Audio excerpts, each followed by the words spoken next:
অনেকেই দেখি কোথাও যাওয়ার আগে বা কোনো কাজ করার আগে প্ল্যান করে নেয়, বাট আমার জীবনে কখনোই আমি কোনো কিছু প্ল্যান করে করতে পারি না। কোনো কিছু প্ল্যান করলে সেটা আমার কখনো হয়ই না, সবকিছু হুটহাট করেই হয়ে যায়। আজকেও কোনো রকম প্ল্যান ছাড়াই আমরা চলে এসেছি বিচে। অনেক দিন ধরেই বাচ্চারা চাচ্ছিল বিচে আসবে, তো বাচ্চার বাবার আসলে সময় হচ্ছিল না, সেই জন্য আমরা বিচে আসতেও পারছিলাম না। আর ফাইনালি আজকে চলে আসলাম বিচে। এসে দেখছি বাচ্চা থেকে বুড়া অনেক মানুষ এসেছে। কিছুদিন আগে একবার এসেছিলাম, তখন কিন্তু একদমই মানুষ ছিল না, জাস্ট কিছু মানুষ ছিল, এত মানুষ ছিল না। বাচ্চারা তো বিচে আসলেই খুশি, অলরেডি পানিতে নেমে গেছে। আমারও পানিতে নামতে অনেক ইচ্ছে করছে। আসলে আমি কিন্তু ওইভাবে প্রিপারেশন নিয়ে আসিনি ওয়েদারের কারণে। এর আগে একবার এসেছিলাম, তখন বেশ ঠান্ডা ছিল পানি, বেশি ঠান্ডার জন্য আমি তখন পানিতে নামতে পারিনি। ওয়েদারটা ঠিকই ছিল, শুধু পানিটাই বেশ ঠান্ডা ছিল। তারপরও কিছুক্ষণ থেকে বাসায় চলে যেতে হয়েছিল। আর এবার এসে দেখছি বেশ গরম পড়ছে, কিন্তু পানিটা নর্মাল আছে। আসলে গরমের সিজনে আর কিছুদিন পরে তো একদমই বের হওয়া যাবে না গরমের জন্য, এত পরিমাণ গরম পড়ে এখানে গরমের সিজনে। আর শীতের সিজনে তো বিচে আসাই যায় না, এখানে আসতে হয় গরম আর শীতের যে মাঝামাঝি সময়টা, সেই সময়টাতে।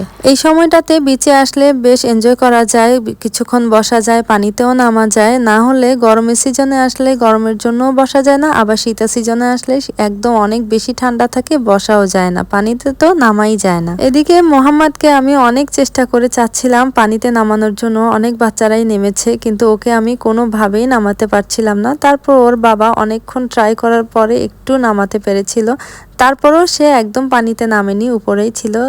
মানুষ বলে ছেলেরা নাকি মায়ের পাগল হয়, কিন্তু আমার ছেলে উল্টা, সে তার বাবার জন্য পাগল। সে তার বাবা ছাড়া কিছুই বুঝে না, সারাক্ষণ বাবার পিছনে পিছনেই থাকে। আমরা দুজনের একজনও যেহেতু পানিতে নামিনি, তাই ওকে আর হাজার চেষ্টা করেও পানিতে নামানো গেল না। ও কিন্তু এবার প্রথম বিচের পানিতে নেমেছে, এর আগে কখনো নামেনি। আগে যেহেতু অনেক ছোট ছিল, সেই জন্য যতবারই এসেছি ততবারই ওর বাবার কাছেই ছিল, ওকে আর পানিতে নামানো হয়নি। কিন্তু এবার আমি চেয়েছিলাম যে ও পানিতে নামুক, যাই হোক ওকে আর পানিতে নামালো গেল না। কিছুক্ষণ খেলার পর আমরা চলে এসেছি বিচের পাশেই একটা পার্ক আছে, সেই পার্কটাতে অনেক মানুষ এসেছে, অনেকেই চা নাস্তা এগুলো নিয়ে এসেছে বাসা থেকে, এখানে বসে খাবে, তারপর গোসল করবে। এর জন্য আমরাও একটা পাশে বসে গেছি, আমরাও এখানে আরো কিছুক্ষণ থাকবো। সূর্যও কিন্তু একদম ডুবে গেছে, আর পানিতে কিন্তু আর কোনো মানুষ নেই, সবাই উঠে গেছে। এখানে সূর্য ডুবে গেলে আর কোনো মানুষকে পানিতে থাকতে দেয় না, এখানে অনেক সিকিউরিটি আছে, তারা তাদেরকে পানি থেকে উঠিয়ে দেয়। আর আমরা দুজনে বসে এখানে একটু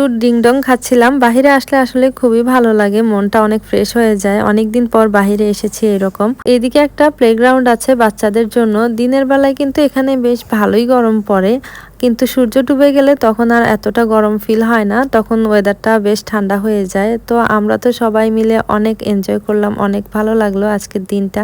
আপনাদের কাছে ভিডিওটা কেমন লেগেছে অবশ্যই কমেন্ট করে জানাবেন। আজকে এই পর্যন্তই, চলে যাচ্ছি বাসায়, দেখা হবে নেক্সট ভিডিওতে। সেই পর্যন্ত সবাই সুস্থ থাকবেন, ভালো থাকবেন, আল্লাহ হাফেজ।